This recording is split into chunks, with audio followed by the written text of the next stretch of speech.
امام علیہ الصلوۃ والسلام پر یہ کتاب نازل ہوئی اور یہ عظیم معجزہ ہے، اس کے اندر کثیر معجزات موجود ہیں، یہ خود سراپا معجزہ ہے۔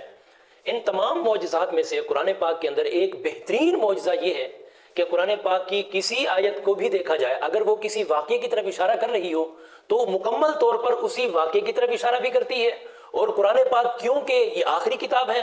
اور یہ تمام مخلوق کے لیے ہدایت کا سامان اور سبب ہے، اسی لیے قرآن پاک قیامت تک آنے والے ہر شخص کے ساتھ مخاطب ہوتا ہے، ہر شخص کے ساتھ مخاطب ہوتا ہے۔ ایسے معلوم ہوتا ہے کہ یہ آیت کریمہ میرے لیے نازل ہوئی۔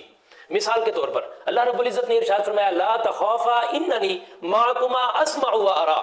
یہ آیت کریمہ حضرت موسیٰ اور حضرت ہارون علیہ السلام کے لیے نازل ہوئی۔ جب اللہ رب العزت نے حضرت موسیٰ علیہ السلام کو فرعونیوں کے مقابلے میں بھیجا تو ارشاد فرمایا، حضرت موسیٰ علیہ السلام کے دل میں خوف پیدا ہونے لگا تو اللہ رب العزت نے کیا ارشاد فرمایا، لا تخافا اننی